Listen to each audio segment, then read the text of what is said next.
ਲਾਲਾ ਧਨੀਰਾਮ ਚਾਤਰਿਕ ਦੀਆਂ ਬਹੁਤ ਖੂਬਸੂਰਤ ਸਤਰਾਂ ਨੇ ਕਿ ਗਾਦੀ ਉੱਤੇ ਬੈਠਾ ਕਿਰਸਾਨ ਗਾਉਂਦਾ, ਢੋਲੇ ਦੀਆਂ ਲਾ ਮਨ ਪਰਚਾਉਂਦਾ, ਜ਼ਿੰਦਗੀ ਹੁਲਾਰੇ ਪਈਓ ਜਿੰਦ ਜਾਣ ਦੀ, ਕਿੰਨੀ ਚੰਗੀ ਜ਼ਿੰਦਗੀ ਹੈ ਕਿਰਸਾਨ ਦੀ। ਸਮੇਂ ਦੇ ਥਪੇੜੇ ਸਹਿੰਦੇ ਹੋਏ ਇਸ ਦੌਰ ਦੇ ਅੰਦਰ ਇੱਕ ਬਿਰਤਾਂਤ ਇਹ ਤੁਰ ਪਿਆ ਕਿ ਕਿਸਾਨ ਦਾ ਪੁੱਤ ਕਿਸਾਨ ਹੋਣਾ ਨਹੀਂ ਚਾਹੁੰਦਾ। ਖੇਤੀਬਾੜੀ ਵੱਡੇ ਕ੍ਰਾਈਸਿਸ ਦੇ ਵਿੱਚ ਹੈ। ਕਿਸਾਨ ਖੁਦਕੁਸ਼ੀਆਂ ਕਰ ਰਹੇ ਨੇ, ਨਕਲੀ ਬੀਜ ਮਿਲ ਰਹੇ ਨੇ ਅਤੇ ਮੁਕੱਦਰ ਤੈਅ ਕਰਦੀ ਇੱਕ ਅਜਿਹੀ ਯੂਨੀਵਰਸਿਟੀ ਅਤੇ ਬਾਅਦ ਦੇ ਵਿੱਚ ਉਹੀ ਯੂਨੀਵਰਸਿਟੀ ਅਖੀਰ 'ਤੇ ਕਿਸਾਨਾਂ ਨੂੰ ਹੀ ਪੀੜਤ ਬਣਾ ਦਿੰਦੀ ਹੈ। ਇਸ ਦੌਰ ਦੀ ਜੋ ਖੇਡ ਹੈ, ਇਸ ਦੇ ਅੰਦਰ ਕਿਸਾਨ ਨੂੰ ਨਹੀਂ ਪਤਾ ਕਿ ਉਹ ਆਪਣਾ ਮਿੱਟੀ ਦੇ ਨਾਲ ਰਿਸ਼ਤਾ ਕਿਹੋ ਜਿਹਾ ਰੱਖੇ। ਇਹ ਵਜੂਦ ਦੀ ਲੜਾਈ ਹੈ। ਇਹ ਆਪਣੇ ਆਪ ਦੇ ਵਿੱਚ ਪੂਰਾ ਕਲੈਸ਼ ਆਫ ਸਿਵਲਾਈਜੇਸ਼ਨ ਹੈ।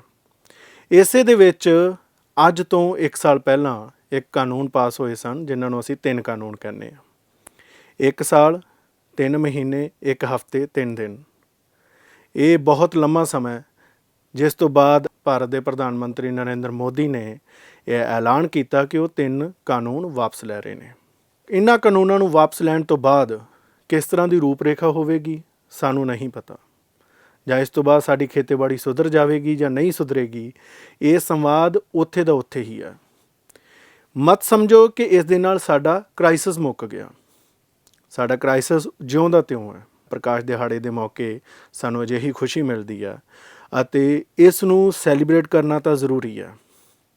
ਪਰ ਮੈਨੂੰ ਲੱਗਦਾ ਕਿ ਸਾਨੂੰ ਕਿਸੇ ਵੀ ਮੁਲਾਕਾਤ ਨੂੰ ਸ਼ੁਰੂ ਕਰਨ ਤੋਂ ਪਹਿਲਾਂ ਇਸ ਪੂਰੇ ਸੰਘਰਸ਼ ਦੇ ਦੌਰਾਨ ਇਹ ਕਹਿੰਦੇ ਆ ਕਿ 750 ਤੋਂ ਵੱਧ ਉਹ ਜਾਨਾਂ ਨੇ ਜਿਹੜੀਆਂ ਸੰਘਰਸ਼ ਕਰਦੇ ਹੋਏ ਸਾਡੇ ਤੋਂ ਵਿਛੜ ਗਈਆਂ। ਉਹਨਾਂ ਨੂੰ ਸ਼ਰਧਾਂਜਲੀ ਦਿੱਤੀ ਜਾ ਸਕਦੀ ਹੈ, ਉਹਨਾਂ ਨੂੰ ਯਾਦ ਕੀਤਾ ਜਾ ਸਕਦਾ, ਕਿਉਂਕਿ ਉਹਨਾਂ ਨੇ ਇੱਕ ਉਮੀਦ ਸੀ। ਉਸ ਉਮੀਦ ਦੇ ਨਾਲ ਉਹਨਾਂ ਲਗਾਤਾਰ ਸੰਘਰਸ਼ ਕੀਤਾ ਸੀ। ਇਸ ਦੇ ਵਿੱਚ ਬਹੁਤ ਸਾਰੇ ਉਤਾਰ ਚੜ੍ਹਾਅ ਆਏ, ਬਹੁਤ ਬੇਇਤਬਾਰੀਆਂ ਵੀ ਆਈਆਂ, ਵਿਸ਼ਵਾਸ ਡਿੱਗੇ, ਵਿਸ਼ਵਾਸ ਬਹਾਲ ਹੋਏ ਅਤੇ ਇਹ ਆਪੋ ਆਪਣੇ ਵਰਗਾਂ ਦੇ ਵਿੱਚ ਵੰਡਦੀ ਹੋਈ ਲੜਾਈ ਵੀ ਬਣੀ। ਪਰ ਅਖੀਰ 'ਤੇ ਕੁੱਲ ਜਮ੍ਹਾਂ ਬਾਕੀ ਗੱਲ ਇਹ ਹੈ ਕਿ ਅੱਜ ਐਲਾਨ ਹੋਇਆ ਕਿ 3 ਕਾਨੂੰਨ ਵਾਪਸ ਲਏ ਜਾਣਗੇ। ਇਹਨਾਂ ਦੀ ਰੂਪਰੇਖਾ, ਇਹਨਾਂ ਦੀ ਬਣਤਰ ਦੇ ਅੰਦਰ ਕਿਹੜੀਆਂ ਗੱਲਾਂ ਨੇ ਜਾਂ ਭਵਿੱਖ ਦੀ ਬੁੱਕਲ ਦੇ ਵਿੱਚ ਕੀ ਲੁਕਿਆ ਹੋਇਆ, ਇਹ ਸਾਰੀਆਂ ਗੱਲਾਂ ਆਪਾਂ ਅੱਜ ਕਰਾਂਗੇ ਅਜੇਪਾਲ ਸਿੰਘ ਬਰਾੜ ਹੋਣਾ ਦੇ ਨਾਲ।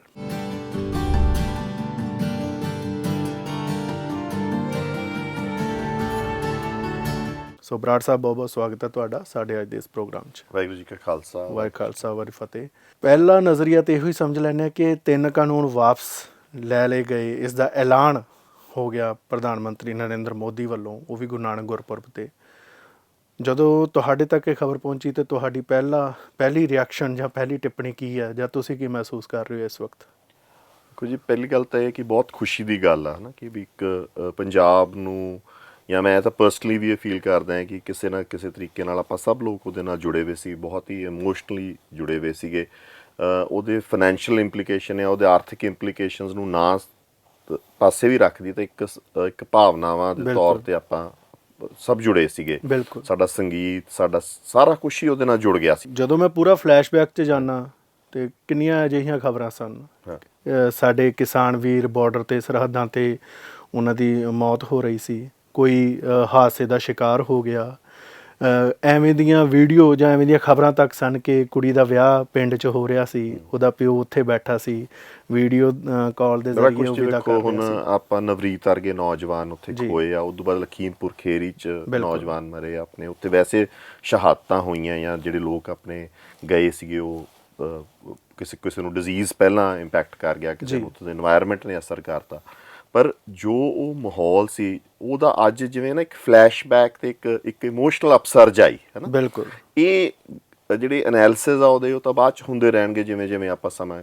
ਪਰ ਇੱਕ ਵਾਰੀ ਤਾਂ ਇਹ ਕਹੋ ਕਿ ਵੀ ਆਪਣਾ ਜਿਵੇਂ ਗੱਚ ਭਰੇ ਆਉਂਦਾ ਹੈ ਨਾ ਕਿ ਵੀ ਵੇਖੋ ਇਹ ਹੋ ਗਿਆ ਹੈ ਨਾ, ਇਹ ਅਚਨਚੇਤ ਹੋ ਗਿਆ। ਬਿਲਕੁਲ। ਤੇ ਮੋਦੀ ਸਾਹਿਬ ਦਾ ਵੀ ਸ਼ਾਇਦ ਇਹ ਪਹਿਲਾ ਸੁਨੇਹਾ ਸੀ ਜਿਹੜਾ ਉਹਨਾਂ ਨੇ ਸ਼ਾਮ ਨੂੰ ਨਹੀਂ ਦਿੱਤਾ, ਤੇ ਆਮ ਉਹਨਾਂ ਨੇ ਮਾੜੇ ਸੁਨੇਹੇ ਸ਼ਾਮ ਨੂੰ ਦਿੱਤੇ। ਸ਼ੁਕਰ ਆ ਕਿ ਗੁਰੂ ਮਹਾਰਾਜ ਨੇ ਉਹਨਾਂ ਨੂੰ ਅੱਜ ਦੇ ਦਿਨ ਸਬੁੱਧੀ ਬਖਸ਼ੀ ਜਾਂ ਸਮੱਤ ਬਖਸ਼ੀ ਕਿ ਉਹਨਾਂ ਨੇ ਸੁਨੇਹਾ ਸਵੇਰੇ ਸਵੇਰੇ ਪੰਜਾਬ ਦੇ ਲੋਕਾਂ ਨੂੰ, ਸਾਡੀ ਕਿਸਾਨੀ ਨੂੰ, ਸਿੱਖਾਂ ਨੂੰ, ਸਭ ਨੂੰ ਦਿੱਤਾ। ਬਿਲਕੁਲ, ਬੜਾ ਜਜ਼ਬਾਤੀ ਇਹ ਦੌਰ ਸੀ। ਅਤੇ ਅੱਜ ਬਹੁਤ ਸਾਰੇ ਬੰਦਿਆਂ ਤੋਂ ਜਦੋਂ ਮੈਂ ਰਿਐਕਸ਼ਨ ਲੈ ਰਿਹਾ ਸੀ ਤਾਂ ਜਿਹੜੇ ਬਹੁਤ ਕੱਟੜ ਆਲੋਚਕ ਸਨ ਪ੍ਰਧਾਨ ਮੰਤਰੀ ਮੋਦੀ ਦੇ, ਉਹਨਾਂ ਨੂੰ ਵੀ ਮੋਦੀ ਆਪਣੇ ਆਪਣੇ ਲੱਗੇ ਅੱਜ। ਅਤੇ ਬਹੁਤ ਸਾਰੇ ਸਮੀਕਰਨ ਵੀ ਇਸ ਦੇ ਨਾਲ ਬਦਲਣਗੇ ਜਾਂ ਬਦਲ ਸਕਦੇ ਨੇ।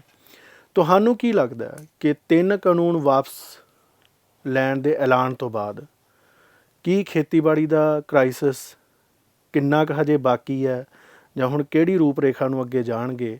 ਜਿਵੇਂ ਕਿ ਪ੍ਰਧਾਨ ਮੰਤਰੀ ਮੋਦੀ ਨੇ ਆਪਣੇ ਉਸ ਪੂਰੀ ਤਕਰੀਰ ਦੇ ਅੰਦਰ ਇਹ ਕਿਹਾ ਕਿ MSP ਬਾਰੇ ਗੱਲ ਹੋਏਗੀ, ਜ਼ੀਰੋ ਬਜਟ ਖੇਤੀਬਾੜੀ ਦੇ ਉੱਤੇ ਗੱਲ ਹੋਏਗੀ, ਆਰਗੈਨਿਕ ਖੇਤੀ ਨੂੰ ਵਾਧੇ ਦੀ ਗੱਲ ਹੋਏਗੀ। ਸੋ ਇਹ ਸਾਰੀਆਂ ਸੰਭਾਵਨਾਵਾਂ ਨੂੰ ਤੁਸੀਂ ਕਿਵੇਂ ਵੇਖ ਰਹੇ ਹੋ? ਦੇਖੋ ਜੀ, ਕਿਸਾਨੀ ਜਿਹੜੀ ਸੀਗੀ ਉਹ ਜਿਵੇਂ ਤੁਸੀਂ ਹੁਣ ਸ਼ੁਰੂ 'ਚ ਹੀ ਗੱਲ ਕੀਤੀ ਕਿ ਵੀ ਲੋਕ ਆਪਾਂ ਛੱਡਦੇ ਜਾ ਰਹੇ ਹਾਂ। ਆਪਾਂ ਵੀ ਵੇਖੋ ਕਿਸਾਨ ਫੈਮਲੀਜ਼ 'ਚੋਂ ਆ, ਪਰ ਆਪਾਂ ਲਾਰਜਲੀ ਡਿਪੈਂਡੈਂਟ ਨਹੀਂ ਪੂਰੀ ਤਰੀਕੇ ਨਾਲ ਬਿਲਕੁਲ ਆਪਦੇ ਉਸ ਪ੍ਰੋਫੈਸ਼ਨ ਦੇ। ਆਪਣਾ ਮੋਹ ਪਿਆਰ ਹੈ, ਪਰ ਆਪਾਂ ਫਾਈਨੈਂਸ਼ਲੀ ਜਾਂ ਆਰਥਿਕ ਤੌਰ 'ਤੇ ਪੂਰੇ ਡਿਪੈਂਡੈਂਟ ਨਹੀਂ। ਕੋਈ ਅੱਧਾ ਡਿਪੈਂਡੈਂਟ ਹੈ, ਕੋਈ ਬਿਲਕੁਲ ਹੀ ਨਿਕਲ ਗਿਆ ਉਸ ਗੱਲ 'ਚੋਂ, ਜਿਹੜੇ ਭਰਾ ਆਪਣੇ ਬਾਹਰ ਚਲੇ ਗਏ, ਪਰ ਸਾਰੇ ਇਹਦੇ ਨਾਲ ਜੁੜੇ ਹੋਏ ਸੀਗੇ। ਜੀ। ਸੋ ਕਿਸਾਨੀ ਜਿਹੜੀ ਪੰਜਾਬ ਜਾਂ ਹਰਿਆਣੇ ਜਾਂ ਵੈਸਟਰਨ ਯੂਪੀ 'ਚ ਆ, ਉਹਦਾ ਕ੍ਰਾਈਸਿਸ ਬਾਕੀ ਭਾਰਤ ਦੇ ਉਹਦੇ ਨਾਲੋਂ ਡਿਫਰੈਂਟ ਹੈਗਾ। ਜਦੋਂ ਉਹਨੂੰ ਕੇਂਦਰੀ ਇੱਕੋ ਮਾਪਦੰਡ ਨਾਲ ਨਾਪਿਆ ਗਿਆ, ਵੇਖਿਆ ਗਿਆ ਸਾਰੇ ਭਾਰਤ 'ਚ, ਤਾਂ ਉਹਨੇ ਇਹ ਰਿਫਾਰਮਸ ਦੇ ਉਲਟ, ਜਾਂ ਇਹਨੂੰ ਰਿਫਾਰਮਸ ਕਹਿ ਲਓ ਜਾਂ ਕਾਨੂੰਨਾਂ ਦੇ ਉਲਟ, ਇੱਕ ਕ੍ਰਾਈਸਿਸ ਕ੍ਰੀਏਟ ਕਰਤਾ। ਜੀ। ਤੇ ਜਦੋਂ ਤੁਸੀਂ ਹੋ ਸਕਦਾ ਮੱਧ ਪ੍ਰਦੇਸ਼ ਦੇ ਕਿਸਾਨ ਵਾਸਤੇ ਕੋਈ ਹੋਰ ਚੀਜ਼ ਠੀਕ ਹੋਵੇ, ਉਹ ਨਹੀਂ ਸਕੇ। ਐਗਰੀਕਲਚਰ ਸ਼ੁਰੂ ਤੋਂ ਹੀ ਇਸੇ ਕਰਕੇ ਸੂਬੇ ਦੀ ਲਿਸਟ 'ਚ ਪਾਇਆ ਸੀ ਕਿ ਹਰ ਜਗ੍ਹਾ ਦੀਆਂ ਜ਼ਰੂਰਤਾਂ, ਹਰ ਜਗ੍ਹਾ ਦਾ ਸਕੇਲ, ਹਰ ਜਗ੍ਹਾ ਕਿੱਥੇ ਐਵੋਲੂਸ਼ਨ 'ਚੋਂ ਖੜੀ ਆ, ਉਸ ਟਾਈਮ ਸਕੇਲ ਦੇ ਉੱਥੋਂ ਦੀ ਖੇਤੀਬਾੜੀ ਉਹ ਅਲੱਗ-ਅਲੱਗ ਹੈਗੀਆਂ ਐਡੇ ਵੱਡੇ ਖਿੱਤੇ 'ਚ। ਤਾਂ ਕ੍ਰਾਈਸਿਸ ਤਾਂ ਐਗਰੀਕਲਚਰ ਦਾ ਖਤਮ ਨਹੀਂ ਹੋਇਆ। ਜਿਹੜਾ ਨਾਰਮਲ, ਜਿੱਥੇ ਆਪਾਂ ਵਾਪਸ ਅੱਜ ਰਿਵਰਟ ਹੋਏ ਆ 1 ਸਾਲ ਬਾਅਦ, ਤਾਂ ਉਹ ਨਾਰਮਲ ਵੀ ਕੋਈ ਚੰਗਾ ਨਾਰਮਲ ਨਹੀਂ ਸੀ। ਆਪਣੀ ਫਾਰਮ ਸੁਸਾਈਡਸ ਹੋ ਰਹੀਆਂ ਸੀ, ਇਨਕਮਸ ਡ੍ਰੌਪ ਹੋ ਰਹੀਆਂ ਸੀ, ਲੋਕੀ ਖੇਤੀ ਛੱਡ ਕੇ ਬਹੁਤ ਲਾਰਜ ਸਕੇਲ 'ਤੇ ਖੇਤੀ 'ਚੋਂ ਐਗਜ਼ੋਡਸ ਹੋ ਰਿਹਾ ਸੀ, ਪ੍ਰਵਾਸ ਹੋ ਰਿਹਾ ਸੀ। ਜਿਹੜਾ ਪ੍ਰਵਾਸ ਨਹੀਂ ਹੋ ਸਕਦਾ ਸੀ, ਉਹ ਸ਼ਹਿਰਾਂ ਲਾ ਰਿਹਾ ਸੀ, ਕੋਈ ਹੋਰ ਰੁਜ਼ਗਾਰ ਦੇ ਜ਼ਰੀਏ ਜਾਂ ਕੋਈ ਨੌਕਰੀਆਂ ਲੱਭ ਰਿਹਾ ਸੀਗਾ। ਤਾਂ ਉਹ ਐਗਰੀਕਲਚਰ ਨਾਲ ਉਹਦਾ ਰਿਲੇਸ਼ਨਸ਼ਿਪ ਟੁੱਟਦਾ ਜਾ ਰਿਹਾ ਸੀ ਆਪਣੇ ਸਮਾਜ ਦਾ, ਤੇ ਉਹ ਹਲੇ ਵੀ ਟੁੱਟਦਾ ਰਹੂਗਾ, ਕਿਉਂਕਿ ਉਹ ਤਾਂ ਸਿਚੁਏਸ਼ਨ ਉੱਥੇ ਦੀ ਉੱਥੇ ਹੀ ਆ। ਤੇ ਉਹਦੇ ਵਾਸਤੇ ਤਾਂ ਕੋਈ ਹੋਰ ਤਰੀਕੇ ਦੇ ਆਪਾਂ ਨੂੰ ਕਹਿ ਲਓ ਰਿਫਾਰਮਸ ਲਿਆਉਣੇ ਪੈਣਗੇ, ਜਾਂ ਆਪਾਂ ਨੂੰ ਬੈਟਰ ਅੰਡਰਸਟੈਂਡਿੰਗ ਕਰਨੀ ਪਊਗੀ ਕਿ ਅਸੀਂ ਕਿਵੇਂ ਉਹਨਾਂ ਨੂੰ ਰੋਕੀਏ। ਉਹਦੇ ਤਾਂ ਮੰਥਨ ਹੋ ਸਕਦਾ, ਸੋਚ ਬਣ ਸਕਦੀ ਆ ਕਿ ਪਰ ਇਹ ਜਿਹੜੇ ਜੋ ਵੀ ਇਹ ਬਣੂਗਾ ਹੈ ਨਾ, ਇਹ ਪੰਜਾਬ ਸਪੈਸੀਫਿਕ ਹੋਣਾ ਚਾਹੀਦਾ। ਜੇ ਪੰਜਾਬ ਦਾ ਮਸਲਾ ਹੱਲ ਕਰਨਾ, ਪੰਜਾਬ ਸਪੈਸੀਫਿਕ ਹੋਣਾ ਚਾਹੀਦਾ। ਇੱਕ ਚੀਜ਼ ਜਿਹੜੀ ਸਮਝ ਆਈ ਇੱਥੇ ਜਦੋਂ ਆਪਾਂ ਮੋਰਚੇ 'ਤੇ ਸੀਗੇ ਦਿੱਲੀ ਸਿੰਘੂ, ਤਾਂ ਇਹ ਵੀ ਵੇਖਿਆ ਕਿ ਵੀ ਹਰ ਰਾਜ ਦਾ ਜਾਂ ਹਰ ਸੂਬੇ ਦਾ, ਤਾਮਿਲਨਾਡੂ ਦੇ ਕਿਸਾਨ ਦੀਆਂ ਪ੍ਰੋਬਲਮਸ ਹੋਰ ਹੈਗੀਆਂ, ਮੱਧ ਪ੍ਰਦੇਸ਼ ਦੇ ਦੀਆਂ ਹੋਰ ਹੈਗੀਆਂ, ਇੱਥੋਂ ਤੱਕ ਕਿ ਪੰਜਾਬ ਦੇ ਤੇ ਹਰਿਆਣੇ ਦੇ ਕਿਸਾਨ ਦੇ ਵਿੱਚ ਵੀ ਮਾਈਨਰ ਅੰਤਰ ਤੁਹਾਨੂੰ ਵੇਖਣ ਨੂੰ ਮਿਲੂ। ਬਿਲਕੁਲ। ਤਾਂ ਉਹਨਾਂ ਵਾਸਤੇ specifically designed programs, designed models ਹੋਣੇ ਚਾਹੀਦੇ ਆ, ਤਾਂ ਕਿ ਖੇਤੀ ਲਾਹੇਵੰਦ ਵੀ ਮਿਲੇ ਤੇ ਲੋਕਾਂ ਨੂੰ ਜਿਹੜਾ ਫੂਡ ਹੈਗਾ ਜਾਂ ਖਾਣਾ, ਉਹ ਇੱਕ ਸਹੀ ਰੇਟ 'ਤੇ ਵੀ ਮਿਲੇ, ਇੱਕ ਸਹੀ ਕੀਮਤ 'ਤੇ ਵੀ ਮਿਲੇ। ਬਿਕੋਜ਼ ਦੇਖੋ ਦੇਸ਼ ਦੇ ਵਿੱਚ ਬਹੁਤ ਕੁਝ ਵੇਖਣਾ ਪੈਂਦਾ। ਇਹ ਆ ਕਿ ਇੱਕ ਤਾਂ ਇੱਕ ਪ੍ਰੋਫੈਸ਼ਨ ਲਾਹੇਵੰਦ ਵੀ ਰਵੇ, ਜਿਹੜਾ ਲੋਕ ਪ੍ਰੋਡਿਊਸ ਕਰਦੇ ਉਹ ਪ੍ਰੋਡਿਊਸ ਕਰਦੇ ਰਹਿਣ ਹੈ, ਉਹਦੇ ਨਾਲ ਇੱਕ ਤਾਂ ਉਹ ਲੋਕਾਂ ਨੂੰ ਰੁਜ਼ਗਾਰ ਮਿਲਦੀ ਆ, ਇੱਕ ਨੈਸ਼ਨਲ ਸਿਕਿਉਰਿਟੀ ਰਹਿੰਦੀ ਆ food the. But at same time large middle class ਆ ਤੁਹਾਡੀ ਜਿਹੜੀ ਡਿਪੈਂਡੈਂਟ ਆ ਫੂਡ 'ਤੇ, ਉਹਨਾਂ ਨੂੰ ਵੀ ਫੂਡ ਜੇ ਬਹੁਤ ਐਕਸਪੈਂਸਿਵ, ਉਹਨਾਂ ਦੇ ਬਜਟ ਦਾ ਬਹੁਤ ਵੱਡਾ ਹਿੱਸਾ ਬਣਨ ਲੱਗ ਜਾਂਦਾ, ਤਾਂ ਕਿਤੇ ਨਾ ਕਿਤੇ ਉਹ ਵੀ ਡਿਫੀਕਲਟੀਜ਼ ਆਉਂਦੀਆਂ। ਸੋ ਇਹ ਸਾਰੇ ਚੀਜ਼ ਦਾ ਵੇਖਦੇ ਹੋਏ, ਇੱਕ ਇਨਵਾਇਰਮੈਂਟ ਇੱਕ ਅੱਜ ਕੱਲ੍ਹ ਬਹੁਤ ਵੱਡਾ ਇਸ਼ੂ ਆ ਕਿ ਜੇ ਉਹਨੂੰ ਡਿਸਟਰੋਏ ਕਰਦਾ, ਜਿਹੜਾ ਪੰਜਾਬ 'ਚ ਆਪਾਂ ਵੇਖਿਆ ਹੀ ਆ, ਸਾਡੇ ਰਿਸੋਰਸਿਸ ਨੂੰ ਡਿਸਟਰੋਏ ਹੋ ਰਿਹਾ, ਉਹਨਾਂ ਚੀਜ਼ਾਂ ਨੂੰ ਵੇਖਦੇ ਹੋਏ ਜੋ ਮਾਡਲਸ ਡਿਵੈਲਪ ਕਰਨੇ ਆ, ਉਹ ਅੱਖਾਂ ਨੂੰ ਲੱਗਣਾ ਚਾਹੀਦਾ ਤੇ ਉਹ ਮਾਡਲਸ ਵੱਲ ਧਿਆਨ ਦੇਣਾ ਚਾਹੀਦਾ ਹੈ। ਇੱਕ ਮੈਂ ਦੇਖ ਰਿਹਾ ਕਿ ਬੜੀ ਇੱਕ ਸਟੀਰੀਓਟਾਈਪਡ ਜਾਂ ਇੱਕ ਹਲਕੀ ਜਾਂ ਇੱਕ ਓਵਰਵਿਊ ਜੀ ਪਰਸੈਪਸ਼ਨ ਸਿੱਧੀ ਸੁੱਟ ਦਿੱਤੀ ਜਾਂਦੀ ਹੈ ਕਿ ਜੇ ਪੋਲਿਊਸ਼ਨ ਹੋ ਰਿਹਾ ਤੇ ਉਹਦਾ ਸਿੱਧਾ ਕਾਰਨ ਬਣਾ ਦਿੱਤਾ ਜਾਂਦਾ ਕਿ ਕਿਸਾਨ ਕਰ ਰਹੇ ਨੇ। ਦਿੱਲੀ ਵਾਲਿਆਂ ਦਾ ਸਾਰਾ ਤੋੜਾ ਪੰਜਾਬ ਦੇ ਉੱਤੇ ਝੜ ਜਾਂਦਾ। ਹਾਲਾਂਕਿ ਪਿਛਲੇ ਦਿਨਾਂ ਦੀਆਂ ਜਿੰਨੀਆਂ ਵੀ ਰਿਸਰਚ ਹੈ, ਉਹਨਾਂ ਨੇ ਸਾਬਤ ਕੀਤਾ ਕਿ ਕਿਸਾਨਾਂ ਦਾ ਤੇ ਪੋਲਿਊਸ਼ਨ 'ਚ ਬਿਲਕੁਲ ਸਭ ਤੋਂ ਘੱਟ ਯੋਗਦਾਨ ਹੈਗਾ। ਇਸ ਤੋਂ ਵੱਡੇ ਪੋਲਿਊਸ਼ਨ ਵੀ ਹੋ ਰਹੇ ਨੇ। ਇਸ ਨੂੰ ਲੈ ਕੇ ਸੁਪਰੀਮ ਕੋਰਟ ਨੇ ਇੱਥੋਂ ਤੱਕ ਕਿ ਸਰਕਾਰ ਨੂੰ ਇਹ ਵੀ ਕਿਹਾ ਕਿ ਜਦੋਂ ਕਿਸਾਨ ਸਭ ਤੋਂ ਘੱਟ ਹੈ ਤਾਂ ਤੁਸੀਂ ਉਹਨਾਂ ਨੂੰ ਸਭ ਤੋਂ ਵੱਡੇ ਜ਼ਿੰਮੇਵਾਰ ਕਿਉਂ ਬਣਾ ਰਹੇ ਹੋ। ਇਹਨਾਂ ਦਿਨਾਂ ਦੇ ਅੰਦਰ ਵੀਰਦਾਸ ਦੀ ਜਿਹੜੀ ਤਕਰੀਰ ਆ, ਉਹ ਬਹੁਤ ਜ਼ਿਆਦਾ ਚਰਚਾ ਦਾ ਵਿਸ਼ਾ ਬਣੀ ਹੋਈ ਆ, ਅਤੇ ਉਹਦਾ ਇਹ ਕਹਿਣਾ ਆਪਣੇ ਆਪ ਦੇ ਵਿੱਚ ਬੜਾ ਖਾਸ ਸੀ ਕਿ ਇਹ ਦੇਸ਼ ਜਿਹੜਾ ਆਪਣੇ ਆਪ ਨੂੰ ਵੈਜੀਟੇਰੀਅਨ ਸੈਲੀਬ੍ਰੇਟ ਕਰਦਾ ਆ, ਅਤੇ ਉਹਨਾਂ ਜਿਹੜੇ ਕਿਸਾਨ ਉਸ ਵੈਜੀਟੇਬਲ ਨੂੰ, ਉਹਨਾਂ ਸਬਜ਼ੀਆਂ ਨੂੰ ਪ੍ਰੋਡਿਊਸ ਕਰ ਰਹੇ ਆ, ਉਹਨਾਂ ਦੇ ਉੱਤੇ ਹੀ ਕਈ ਤਰ੍ਹਾਂ ਦੀਆਂ ਰੋਕਾਂ ਲਗਾ ਰਹੇ ਨੇ, ਬੰਦਿਸ਼ਾਂ ਲਗਾ ਰਹੇ ਨੇ। ਹਾਲਾਂਕਿ ਚਲੋ ਇਹ ਐਲਾਨ ਹੋ ਗਿਆ। ਇਹਦੇ ਵੱਖ-ਵੱਖ ਆਸਪੈਕਟ ਹੈਗੇ ਨੇ। ਸਿੰਘੂ ਬਾਰਡਰ 'ਤੇ ਜਾਂ ਟਿੱਕਰੀ ਬਾਰਡਰ 'ਤੇ ਜਾਂ ਗਾਜ਼ੀਆਬਾਦ ਬਾਰਡਰ 'ਤੇ ਜੋ ਸੰਘਰਸ਼ ਹੋ ਰਿਹਾ, ਉਹ ਸੰਘਰਸ਼ ਤੋਂ ਐਲਾਨ ਤੋਂ ਲੈ ਕੇ ਉਹ ਸੰਘਰਸ਼ ਤੇ ਉਸ ਤੋਂ ਬਾਅਦ ਪਾਰਲੀਮੈਂਟ ਤੱਕ ਉਹ ਵਾਪਸ ਲੈਣ ਤੱਕ ਹਜੇ ਬਹੁਤ ਕੁਝ ਹੈ। ਜਿਵੇਂ ਕਿ ਰਾਕੇਸ਼ ਟਿਕਾਇਤ ਨੇ ਟਵੀਟ ਕੀਤਾ ਆ ਕਿ ਜਦੋਂ ਤੱਕ ਪਾਰਲੀਮੈਂਟ ਦੇ ਅੰਦਰ ਵਾਪਸ ਨਹੀਂ ਲਏ ਜਾਣਗੇ ਉਦੋਂ ਤੱਕ ਇਹ ਪੂਰਾ ਪ੍ਰੋਟੈਸਟ ਜਾਰੀ ਰਹੇਗਾ। ਰਾਹੁਲ ਗਾਂਧੀ ਨੇ ਤੇ ਇਹ ਵੀ ਕਿਹਾ ਕਿ ਪੂਰਾ ਹੰਕਾਰ ਨੂੰ ਤੋੜਿਆ ਗਿਆ ਆ ਇੱਕ ਸਿਦਕ ਨਾਲ, ਹੌਸਲੇ ਨਾਲ, ਉਹਨਾਂ ਇਹ ਟਵੀਟ ਕੀਤਾ ਆ। ਇਹ ਪੂਰੀ ਜਿਹੜੀ ਪੂਰਾ ਰਿਐਕਸ਼ਨ ਹੈ ਸਿਆਸੀ ਗਲਿਆਰਿਆਂ ਦਾ, ਸਿਆਸੀ ਆਗੂਆਂ ਦਾ ਤੇ ਇਹਦੇ ਪੂਰੀ ਪ੍ਰੋਸੈਸ ਦਾ, ਇਹਦੇ ਅੰਦਰ ਤੁਸੀਂ ਕਿੰਨੀ ਕੁ ਸੰਭਾਵਨਾ ਵੇਖ ਰਹੇ ਹੋ ਕਿ ਕਿੱਧਰ ਨੂੰ ਜਾਏਗੀ ਚੀਜ਼? ਦੇਖੋ ਜੀ, ਇਹ ਤਾਂ ਮੈਂ ਟਕੈਤ ਸਾਹਿਬ ਨਾਲ ਐਗਰੀ ਕਰਦਾ ਕਿ ਜਿੰਨੀ ਦੇਰ ਉਹ ਆਬਜੈਕਟਿਵ ਪਾਰਲੀਮੈਂਟ 'ਚ ਅਚੀਵ ਨਹੀਂ ਹੋ ਜਾਂਦਾ, ਤਾਂ ਜੇ ਆਪਾਂ ਪੁਰਾਣਾ ਇੰਡੀਅਨ ਸਟੇਟ ਦਾ ਰਵੱਈਆ ਵੇਖੀਏ ਕਿ ਕਈ ਵਾਰੀ ਉਹ ਗੱਲ ਨੂੰ ਮੰਨ ਕੇ ਉੱਥੇ ਟਵਿਸਟ ਹੋਰ ਦੇ ਦਿੰਦੇ ਹੈਗੇ ਆ, ਤਾਂ ਉਹ ਚੀਜ਼ ਵਾਸਤੇ ਤਾਂ ਤੁਹਾਨੂੰ ਪਰਸੂ ਕਰਨਾ ਚਾਹੀਦਾ ਬਿਲਕੁਲ ਕਿ ਲਾਰਜਲੀ ਉਹ ਪ੍ਰੈਸ਼ਰ ਮੇਨਟੇਨ ਕਰਨਾ ਚਾਹੀਦਾ ਤਾਂ ਕਿ ਜਲਦੀ ਤੋਂ ਜਲਦੀ ਉਹ ਬਿਲਕੁਲ ਉਹਨੂੰ ਅਮਲੀ ਜਾਮਾ ਪਹਿਨਾ ਲਿਆ ਜਾਵੇ, ਜਿਹੜੀ ਗੱਲ ਅੱਜ ਪ੍ਰਧਾਨ ਮੰਤਰੀ ਮੋਦੀ ਨੇ ਕਹੀ ਆ ਜੀ। ਪਰ ਜੇ ਅਸੀਂ ਇਹਨੂੰ ਹੰਕਾਰ ਤੋੜਨ ਵਰਗੀਆਂ ਡੈਫੀਨੇਸ਼ਨਸ ਦੇਣ ਲੱਗ ਜਾਾਂਗੇ, ਜੇ ਅਸੀਂ ਮਤਲਬ ਇਹਨੂੰ ਉਵੇਂ ਦੇਵਾਂਗੇ ਕਿ ਅਸੀਂ ਜੀ ਝੁਕਾ ਲਿਆ, ਗੋਡੇ ਥੱਲੇ ਦੇ ਲਿਆ, ਮੈਂ ਕਹਿੰਦਾ ਉਸ ਚੀਜ਼ 'ਚੋਂ ਸਾਨੂੰ ਨਿਕਲ ਕੇ ਇੱਕ ਪੋਜ਼ਿਟਿਵਿਟੀ ਵੱਲ ਚੱਲਣਾ ਚਾਹੀਦਾ। ਬਿਲਕੁਲ ਕਿ ਸਾਡੀ ਇੱਕ ਪ੍ਰੋਟੈਸਟ ਸੀ, ਸਾਡੇ ਇੱਕ ਗੁੱਸਾ ਸੀ, ਸਾਨੂੰ ਉਹ ਗੁੱਸਾ ਇਕੱਲਾ ਕੋਈ ਕਿਸਾਨੀ ਮੁੱਦਿਆਂ ਦਾ ਹੁੰਦਾ ਤਾਂ ਆਪਾਂ ਕਹਿ ਸਕਦੇ ਸੀ ਸਿਰਫ ਕਿਸਾਨ ਪਾਰਟਿਸਿਪੇਟ ਕਰਦੇ। ਦੇਖੋ ਸੋਸਾਇਟੀ ਦੇ ਹਰ ਵਰਗ ਨੇ ਉਹਦੇ 'ਚ ਪਾਰਟਿਸਿਪੇਟ ਕੀਤਾ, ਤੇ ਜੇ ਉਹ ਸਭ ਨੇ ਪਾਰਟਿਸਿਪੇਟ ਕੀਤਾ ਤੇ ਚਾਹੇ ਸਾਲ ਬਾਅਦ, ਚਾਹੇ ਇੰਨੀਆਂ ਲੋਕਾਂ ਦੀਆਂ ਜਾਨਾਂ ਜਾਣ ਬਾਅਦ ਵੀ ਗਵਰਨਮੈਂਟ ਨੇ ਰਿਸਪੌਂਡ ਕੀਤਾ, ਤਾਂ ਇੱਥੋਂ ਪਹਿਲੀ ਅਪਰੋਚ ਸਾਡੀ ਇਹ ਹੋਣੀ ਚਾਹੀਦੀ ਹੈ ਕਿ ਅਸੀਂ ਪੋਜ਼ਿਟਿਵਲੀ ਉਹਨੂੰ ਡੀਲ ਕਰੀਏ ਤੇ ਕੋਈ ਹੋਰ ਫਰਦਰ ਜਿਹੜਾ ਕੰਮ ਆ ਉਸ ਵਿਕਟਰੀ 'ਚੋਂ ਪੋਜ਼ਿਟਿਵਨੈਸ ਕੱਢ ਕੇ, ਹੈ ਨਾ, ਇਹ ਜਿਹੜੀ ਜਿੱਤ ਹੈਗੀ ਆ ਇਹਦੇ 'ਚੋਂ ਇਹ ਗੱਲਾਂ ਕੱਢਣੀਆਂ ਕਿ ਅਸੀਂ ਉਹਨੂੰ ਨੱਪ ਲਿਆ, ਅਸੀਂ ਤੋੜਤਾ, ਅਸੀਂ ਉਹ ਕੱਢਣ ਦੀ ਬਜਾਏ ਅਸੀਂ ਇਹ ਵੇਖੀਏ ਕਿ ਵੇਖੋ ਅਸੀਂ ਕਿੰਨੇ ਸੋਹਣੇ ਤਰੀਕੇ ਨਾਲ ਲੜੇ, ਅਸੀਂ ਇੱਥੋਂ ਕੀ ਸਿੱਖਿਆ, ਉਹਦਾ ਸਾਡੇ ਰਾਜਨੀਤੀ ਤੇ ਸਾਡੇ ਸਮਾਜ ਤੇ ਕੀ ਪੋਜ਼ਿਟਿਵ ਅਸਰ ਪੈਣੇ ਆ, ਤੇ ਅਸੀਂ ਕੇਂਦਰ ਨਾਲ ਕਿਵੇਂ ਹੁਣ ਪੋਜ਼ਿਟਿਵਲੀ ਇੰਗੇਜ ਕਰਕੇ ਆਪਦੀ ਸਟੇਟ ਦਾ ਜੋ ਜਿੱਥੇ ਅਸੀਂ ਪਿੱਛੇ ਵੇਖੋ ਬਹੁਤ ਨੁਕਸਾਨ, ਸਟੇਟ ਇਕੱਲੀ ਸਾਲ 'ਚ ਤਾਂ ਜਿਹੜਾ ਜੋ ਹੋਇਆ ਆਪਣਾ ਨਾਲ ਇਹਨਾਂ ਨੇ ਆਪਣੀਆਂ ਰੋਡਸ ਡੈਮੇਜ ਹੋਈਆਂ ਪਈਆਂ, ਬੜਾ ਕੁਛ ਹੋਇਆ ਪਿਆ, ਆਪਣੇ ਤੇ ਪਤਾ ਨਹੀਂ ਕਿਹੜੇ ਕਿਹੜੇ ਐਕਸਪੈਂਸਿਸ ਲੱਦ ਦੇਣੇ ਇਹਨਾਂ ਨੇ ਹਾਲੇ, ਉਹ ਸਾਰੇ ਵੀ ਹੁਣ ਵੇਖਣੇ ਪੈਣੇ ਆ। ਪਲੱਸ ਸਟੇਟ ਦੀ ਜਿਹੜੀ ਆਰਥਿਕ ਹਾਲਤ ਆ ਉਹ ਆਪਾਂ ਨੂੰ ਪਤਾ ਹੈਗੀ ਆ, ਸਾਡਾ ਪ੍ਰਵਾਸ ਹੋ ਰਿਹਾ, ਸਾਡੇ ਹੋਰ ਬੜੇ ਇਸ਼ੂਜ਼ ਹੈਗੇ ਆ ਜਿਹੜੇ ਧਿਆਨ ਦੇਣ ਵਾਲੇ, ਤਾਂ ਸਾਨੂੰ ਕੋਸ਼ਿਸ਼ ਕਰਨੀ ਚਾਹੀਦੀ ਹੈ ਕਿ ਜੇ ਇਹ ਮਾਹੌਲ ਬਣਿਆ ਤਾਂ ਇੱਕ ਪੋਜ਼ਿਟਿਵਲੀ ਇੰਗੇਜ ਕਰਕੇ ਆਪਾਂ ਫਰਦਰ ਚੱਲੀਏ। ਜਿਹੜਾ ਸੈਂਟਰ ਤੇ ਸਟੇਟ ਦੇ ਰਿਲੇਸ਼ਨ ਆ, ਇਹਦੇ ਅੰਦਰ ਕੋਈ ਫੇਰ ਬਦਲ ਹੋਣ ਦੀ ਪੋਸੀਬਿਲਿਟੀਜ਼ ਜਾਂ ਇਹਦੇ ਅੰਦਰ ਕੁਝ ਨਵਾਂ ਮੈਰਿਟ ਡੀਮੈਰਿਟ ਕੀ ਵੇਖ ਰਹੇ ਹੋ ਤੁਸੀਂ? ਨਹੀਂ ਜੀ, ਸੈਂਟਰ ਸਟੇਟ ਰਿਲੇਸ਼ਨਸ਼ਿਪ ਵੇਖੋ, ਕੇਂਦਰ ਦੇ ਨਾਲ ਜੋ ਸੂਬਿਆਂ ਦੇ ਰਿਲੇਸ਼ਨਸ਼ਿਪ ਆ ਉਹਦੇ 'ਚ ਤਾਂ ਹਾਲੇ ਵੀ ਹਾਰਡਨਿੰਗ ਆਊਗੀ, ਹੈ ਨਾ, ਕੇਂਦਰ ਜ਼ਿਆਦਾ ਸਖਤ ਹੋਊਗਾ। ਉਹਦਾ ਰੀਜ਼ਨ ਇਹ ਆ ਕਿ ਇੱਕ ਤਾਂ ਜਿਹੜਾ ਇਹ ਜਿਹੜਾ ਇੰਡੀਅਨ ਫਾਰਮ ਆਫ ਸਿਸਟਮ, ਜਿਹੜਾ ਕਨਸਟੀਟਿਊਸ਼ਨ ਹੈਗਾ, ਇਹ ਆਪਦੇ ਆਪ 'ਚ ਯੂਨਿਟਰੀ ਮਾਡਲ ਹੈ, ਇਹ ਆਪਾਂ ਨੂੰ ਭੁਲੇਖਾ ਦਿੱਤਾ ਜਾਂਦਾ ਕਿ ਯੂਨਿਟਰੀ ਹੈਗਾ। ਸੋ ਇਹ ਸੂਬਿਆਂ ਦੇ ਸਾਰੇ ਅਧਿਕਾਰ, ਆਰਥਿਕ ਅਧਿਕਾਰ, ਰਾਜਨੀਤਿਕ ਅਧਿਕਾਰ, ਸਾਰਿਆਂ ਦਾ ਕੇਂਦਰੀਕਰਨ ਦਾ ਪ੍ਰੋਸੈਸ ਆਏ ਹੀ ਚੱਲਦਾ ਰਹੂਗਾ। ਦੂਜੀ ਗੱਲ ਹੈ ਇਹਦੇ ਵਿੱਚ ਨਾ ਟੈਕਨੋਲੋਜੀ ਬਹੁਤ ਮਦਦ ਕਰ ਰਹੀ ਹੈ। ਟੈਕਨੋਲੋਜੀ ਹੁਣ ਬਿਲਕੁਲ ਤੁਹਾਡਾ ਮਿਊਨਿਸਪਲ ਕਾਰਪੋਰੇਸ਼ਨ ਲੈਵਲ ਤੱਕ ਉਹਨੂੰ ਇਹ ਕਰਦੀ ਹੈ। ਇਹ ਅੰਗਰੇਜ਼ਾਂ ਵੇਲੇ ਸ਼ੁਰੂ ਹੋ ਗਿਆ ਸੀ, ਜਦੋਂ ਟੈਲੀਗ੍ਰਾਮ ਤੇ ਟ੍ਰੇਨ ਆਈ ਸੀ, ਉਹਨੇ ਇੱਕ ਤਰ੍ਹਾਂ ਇਹਨੂੰ ਇਸ ਸਾਊਥ ਏਸ਼ੀਆ, ਦੱਖਣ ਏਸ਼ੀਆ ਦੇ ਵਿੱਚ ਛੋਟਿਆਂ ਮਾਈਨੋਰਿਟੀਜ਼ ਨੂੰ ਖਤਮ ਕਰਕੇ ਤੇ ਇੱਕ ਨੇਸ਼ਨ ਸਿਰਜਣ ਨਾਲ ਤੁਰ ਪਏ ਸੀ ਜੀ। ਤਾਂ ਉਹ ਪ੍ਰੋਸੈਸ ਅੱਗੇ ਹੋਰ ਜਾਰੀ ਹੈ। ਟੈਕਨੋਲੋਜੀ ਉਹਨੂੰ ਏਡ ਵੀ ਕਰਦੀ ਹੈ, ਪਰ ਟੈਕਨੋਲੋਜੀ ਉਹਦੇ ਕਾਊਂਟਰ ਵੀ ਕੰਮ ਕਰਦੀ ਹੈ ਕਿ ਛੋਟੇ ਛੋਟੇ ਸੋਸ਼ਲ ਗਰੁੱਪਸ ਜਿਹੜੇ ਉਹ ਖੜੇ ਵੀ ਹੋ ਜਾਂਦੇ ਹੈਗੇ। ਬਟ ਇਹ ਜਿਹੜਾ ਕੇਂਦਰੀਕਰਨ ਆ ਇਹ ਵਧੂਗਾ ਹੀ ਵਧੂਗਾ। ਕੇਂਦਰੀਕਰਨ ਕੁਝ ਪੱਖਾਂ 'ਚ ਵਧੂਗਾ ਤੇ ਕੁਝ 'ਚ ਰੀਜਨਲ ਅਥਾਰਟੀ ਇੰਡੈਕਸ ਹੇਠਾਂ ਵੀ ਸ਼ਿਫਟ ਹੋਊਗਾ।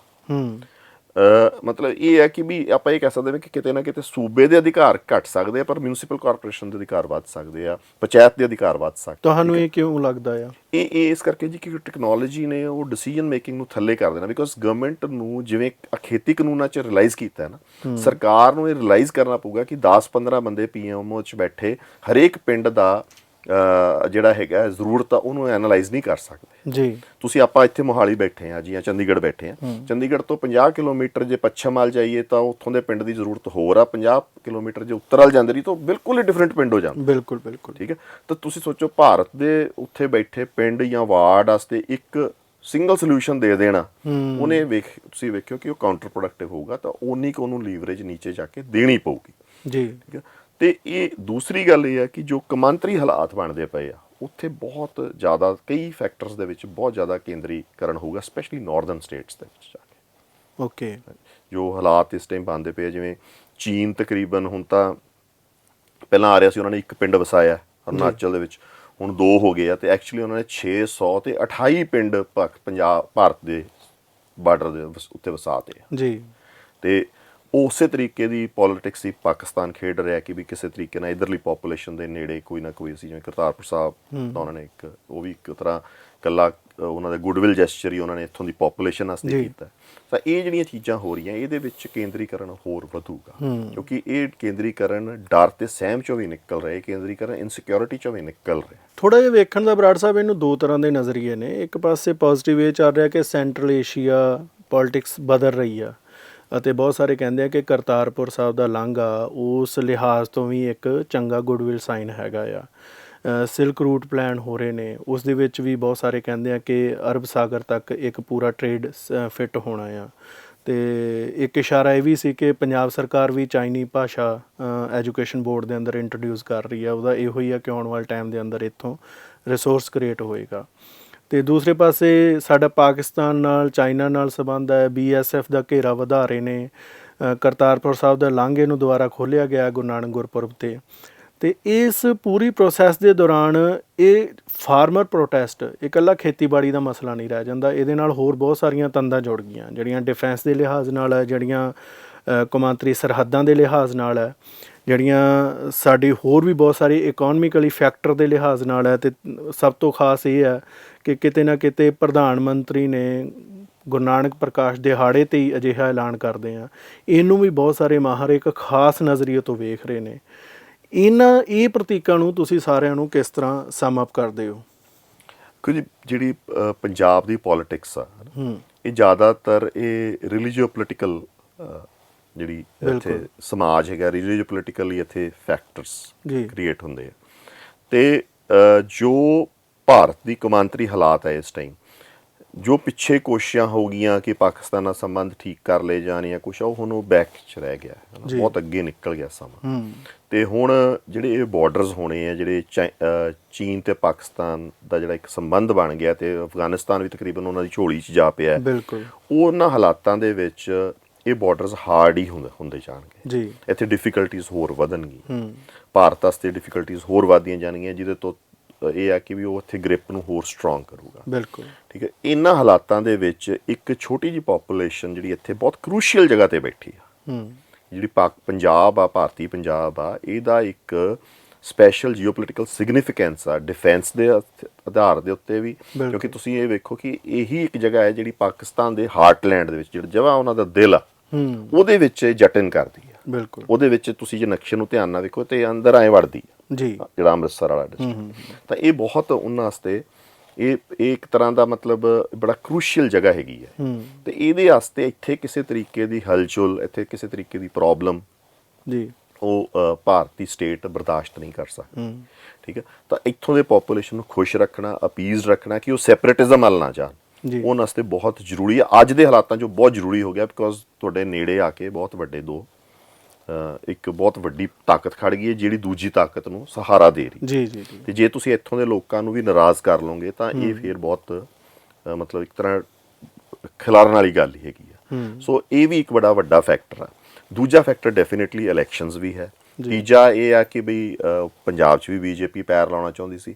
ਸੋ ਇਹ ਨੰਬਰ ਆਫ ਫੈਕਟਰਸ ਹੈਗੇ ਆ, ਜਿਹੜੇ ਵਿੱਚੋਂ ਅੱਡ ਵੇਟੇਜਸ ਅੱਡ ਹੋ ਸਕਦੀਆਂ। ਹੋ ਸਕਦਾ ਮੈਂ ਐਜ਼ ਅ ਥਿੰਕਰ ਐਕਸਪੈਕਟ ਕਰਾਂ ਕਿ ਹਾਂ ਵੀ ਸਿੱਖ ਪੋਪੂਲੇਸ਼ਨ ਨੂੰ ਖੁਸ਼ ਰੱਖਣ ਵਾਸਤੇ ਜਾਂ ਇਸ ਚੀਜ਼ਾਂ ਕਰਨ ਵਾਸਤੇ ਕੀਤਾ ਗਿਆ, ਤਾਂ ਇਹ 70% ਵੇਟ ਕੈਰੀ ਕਰਦਾ ਡਿਸੀਜਨ ਦੇ ਵਿੱਚ। ਦੂਜੇ ਇਹ ਕਹਿ ਸਕਦੇ ਆ ਕਿ ਨਹੀਂ 70% ਇਹ ਨਹੀਂ ਸੀ, ਇਲੈਕਸ਼ਨ 70% ਕੈਰੀ ਕਰਦੇ ਸੀ। ਪਰ ਇਹਦੇ ਇਸ ਇੱਕ ਡਿਸੀਜਨ ਨਾਲ ਉਹਨਾਂ ਨੇ ਨੰਬਰ ਆਫ ਫੈਕਟਰਸ ਨੂੰ ਐਡਰੈਸ ਕਰਨ ਦੀ ਕੋਸ਼ਿਸ਼ ਕੀਤੀ ਆ। ਤੁਹਾਡੀਆਂ ਟਰੂਪਸ ਜਿਹੜੀਆਂ ਆਉਂਦੀਆਂ, ਜਿਹੜੀਆਂ ਆਪਣੀ ਫਾਈਟਿੰਗ ਫੋਰਸਿਸ ਹੈਗੀਆਂ, ਜਿਹੜੀ ਐਕਚੁਅਲੀ ਲੜਦੀਆਂ ਲੜਾਈ 'ਚ, ਉਹਦਾ 40 to 50% ਹਿੱਸਾ ਜਾਟਾਂ 'ਚੋਂ ਜਾਂ ਸਿੱਖਾਂ 'ਚੋਂ। ਠੀਕ ਹੈ। ਉਹ ਇੰਪੈਕਟ ਹੋ ਰਿਹਾ ਸੀਗਾ। ਆਰਮੀ ਦੇ ਜਰਨੈਲ ਸਤਿਆਪਾਲ ਮਲਿਕ ਨੇ, ਗਵਰਨਰ ਸਾਹਿਬ ਨੇ ਤਾਂ ਸਾਫ਼ ਆਖਿਆ ਵੀ ਆਰਮੀ ਦੇ ਜਰਨੈਲ ਆ ਕੇ ਕਹਿਣ ਲੱਗੇ ਕਿ ਭਾਈ ਮਸਲੇ ਨੂੰ ਹੱਲ ਕਰੋ, ਸਾਡੇ ਵਾਸਤੇ ਪ੍ਰੋਬਲਮ ਹੋ ਰਹੀ। ਠੀਕ ਹੈ ਜੀ। ਤੇ ਦੂਸਰੀ ਗੱਲ ਆ ਕਿ ਵੀ ਨਾਰਥ ਦੇ ਵਿੱਚ ਇੱਕ ਬਹੁਤ ਇੰਪੋਰਟੈਂਟ ਪੋਪੂਲੇਸ਼ਨ ਆ ਜਿਹੜੀ ਸਿੱਖਾਂ ਦੀ, ਉਹ ਐਂਟੇਗਨਾਈਜ਼ ਹੋ ਗਈ ਸੀ। ਉਹ ਤਾਂ ਪੂਰੀ ਐਂਟੇਗਨਾਈਜ਼ ਹੋ ਗਈ, ਇਕੱਲੀ ਉਹਦੇ 'ਚੋਂ ਵੀ ਜੇ ਇਕੱਲੀ ਫਾਰਮਿੰਗ ਕਮਿਊਨਿਟੀ ਐਂਟੇਗਨਾਈਜ਼ ਹੋਈ ਹੁੰਦੀ ਨਾ, ਉਹ ਸਿੱਖਾਂ ਨੇ ਤਾਂ ਤੁਸੀਂ ਵੇਖੋ ਡਾਇਸਪੋਰਾ ਨੇ ਵੀ ਪਾਰਟਿਸਿਪੇਟ ਕੀਤਾ, ਦਿੱਲੀ ਦੇ ਜਿਹੜੇ ਸਿੱਖ ਸੀ ਉਹ ਵੀ ਸਪੋਰਟ ਕਰ ਰਹੇ ਸੀ ਤੁਹਾਨੂੰ, ਉਹਨਾਂ ਦਾ ਕੋਈ ਲੈਣਾ ਦੇਣਾ ਨਹੀਂ ਫਾਰਮਿੰਗ ਨਾਲ ਜੀ। ਠੀਕ ਹੈ। ਸੋ ਇਹ ਬੜਾ ਵੱਡਾ ਇੱਕ ਇਸ਼ੂ ਬਣ ਗਿਆ ਸੀ। ਸੈਕੰਡ ਇਲੈਕਸ਼ਨਸ ਤੇ ਵੀ ਅਸਰ ਪੈਂਦਾ ਸੀ ਉਹਨਾਂ ਦੀ ਤੇ ਇਹ ਸਾਰੇ ਫੈਕਟਰਸ ਦਾ ਅੱਡ ਵੇਟ ਕਹਿ ਸਕਦੇ ਆ, ਪਰ ਉਹਨਾਂ ਨੇ ਸਾਰੇ ਇਸ਼ੂਜ਼ ਨੂੰ ਐਡਰੈਸ ਕਰਨ ਦੀ ਕੋਸ਼ਿਸ਼ ਕੀਤੀ ਆ। ਪਰ ਇੱਕ ਗੱਲ ਬੜੀ ਕਲੀਅਰ ਆ ਕਿ ਕਿਸਾਨੀ ਤੋਂ ਸਿੱਖੀ ਨੂੰ ਪ੍ਰੈਸੀਡੈਂਸ ਦਿੱਤਾ ਜੀ। ਜੇ ਉਹ ਇਕੱਲੇ ਕਿਸਾਨੀ ਵਾਲਾ ਇਸ਼ੂ ਹੁੰਦਾ ਤਾਂ ਉਹ ਵੇਖੋ ਦੀਵਾਲੀ ਜਾਂ ਦੁਸਹਿਰੇ ਤੇ ਵੀ ਅਨਾਉਂਸ ਕਰ ਸਕਦੇ ਸੀ। ਜੇ ਇਕੱਲਾ ਯੂਪੀ ਦੇ ਇਲੈਕਸ਼ਨਸ ਦਾ ਇਸ਼ੂ ਹੁੰਦਾ ਤਾਂ ਦੁਸਹਿਰੇ ਤੇ ਜਾਂ ਦੀਵਾਲੀ ਤੇ ਅਨਾਉਂਸ ਕਰਨਾ ਹੋਰ ਵੀ ਇੰਪੋਰਟੈਂਟ ਹੋ ਜਾਂਦਾ। ਸੋ ਮੇਜਰ ਇਹਦੇ ਵਿੱਚ ਜਿਹੜੀ ਸਿੰਬਲਿਜ਼ਮ ਕੈਰੀ ਕਰਦੇ ਹਾਂ, ਆਪਾਂ ਸਮਝ ਸਕਦੇ ਹਾਂ ਜਿਹੜੇ ਸਿੰਬਲਿਜ਼ਮ ਤੋਂ, ਜਾਂ ਆਪਾਂ ਡਿਰਾਈਵ ਕਰ ਸਕਦੇ ਹਾਂ ਸੋਚ, ਜਾਂ ਇੱਕ ਜੋ ਨਤੀਜਾ ਕੱਢ ਸਕਦੇ ਹਾਂ ਕਿ ਕਿਤੇ ਨਾ ਕਿਤੇ ਸਿੱਖ ਪੋਪੂਲੇਸ਼ਨ ਨਾ ਐਂਟੀਗਨਾਈਜ਼ ਹੋਵੇ, ਸਿੱਖ ਸਾਡੇ ਨਾਲ ਚੱਲਣ, ਉਹ ਜ਼ਿਆਦਾ ਇੰਪੋਰਟੈਂਸ ਕੈਰੀ ਕਰਦੇ। ਇੱਕ ਤਰ੍ਹਾਂ ਦਾ ਇੱਕ ਤੀਰ ਦੇ ਨਾਲ ਉਹਨਾਂ ਨੇ ਕਈ ਨਿਸ਼ਾਨੇ ਲਾਉਣ ਦੀ ਕੋਸ਼ਿਸ਼ ਕੀਤੀ ਹੈ। ਕਿ ਇਹਦਾ ਤੁਹਾਨੂੰ ਲੱਗਦਾ ਕਿ ਕੋਈ ਇਸ ਦਾ ਕੋਈ ਉਹਨਾਂ ਨੂੰ ਫਾਇਦਾ ਹੋਏਗਾ ਕਿ ਬੀਜੇਪੀ ਦਾ ਪੰਜਾਬ 'ਚ ਆਧਾਰ ਮਜ਼ਬੂਤ ਹੋਏਗਾ, ਜਾਂ ਇਸ ਤਰ੍ਹਾਂ ਦੀ ਕੋਈ ਸੰਭਾਵਨਾ ਵੇਖ ਰਹੇ ਹੋ ਤੁਸੀਂ ਨੇੜੇ ਤੇੜੇ? ਵੇਖੋ ਜੀ, ਜਿਹੜਾ ਫਸਟ ਰਿਸਪੌਂਸ ਆ ਨਾ ਲੋਕਾਂ ਦਾ, ਬਾਅਦ 'ਚ ਤਾਂ ਆਪਣਾ ਰੈਸ਼ਨਲ ਮਾਈਂਡ ਕੰਮ ਕਰਨ ਲੱਗ ਜਾਂਦਾ ਹੈ ਨਾ।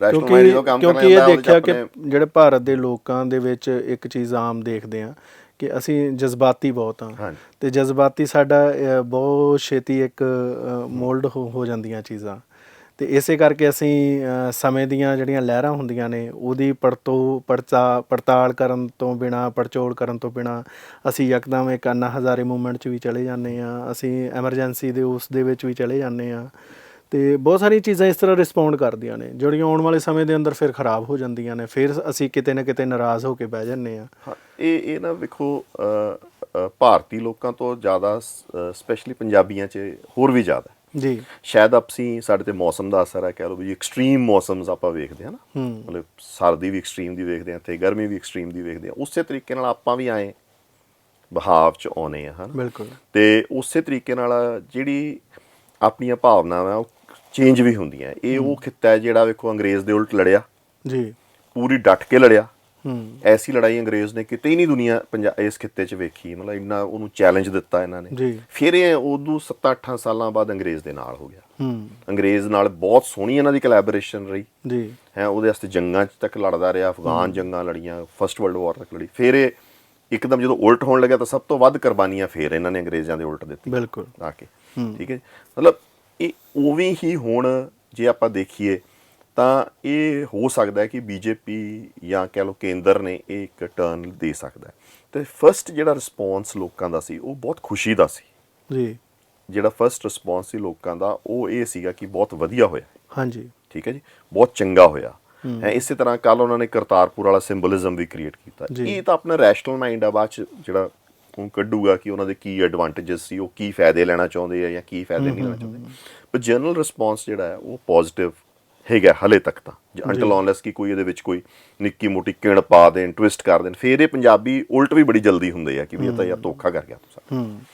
ਜਿਵੇਂ ਆਪਾਂ ਦੇਖਦੇ ਹਾਂ ਕਿ ਪਗੜੀ ਸੰਭਾਲ ਜੱਟਾ ਲਹਿਰ ਦਾ ਇੱਕ ਆਪਣਾ ਇਤਿਹਾਸ ਸੀ, ਤੇ ਇਹ ਇਸ ਮੂਵਮੈਂਟ ਦਾ ਜਿਹੜਾ ਟਾਈਮ ਪੀਰੀਅਡ ਆ ਪਗੜੀ ਸੰਭਾਲ ਜੱਟਾਂ ਨੂੰ ਵੀ ਕ੍ਰੋਸ ਕਰ ਗਿਆ, 9 ਮਹੀਨੇ ਨੂੰ ਕ੍ਰੋਸ ਕਰ ਗਿਆ ਸੀ। ਪਰ ਇਸ ਦੇ ਵਿੱਚ ਬਹੁਤ ਵੱਡੀਆਂ ਘਟਨਾਵਾਂ ਵਾਪਰੀਆਂ, ਹਾਦਸੇ ਵਾਪਰੇ। ਲਖੀਮਪੁਰ ਵਾਕਈ ਮੰਦਭਾਗਾ ਉਸ ਦੇ ਵਿੱਚ। ਸਾਡੇ ਕੋਲ ਇੱਕ ਇਤਿਹਾਸ ਹੈ, ਇਤਿਹਾਸ ਤੋਂ ਸੇਧ ਲੈ ਕੇ ਅਸੀਂ ਮੌਜੂਦਾ ਲੜਾਈ ਲੜ ਰਹੇ ਸਾਂ, ਹੁਣ ਇਹਦਾ ਭਵਿੱਖ ਵੀ ਇੱਕ ਹੋਏਗਾ।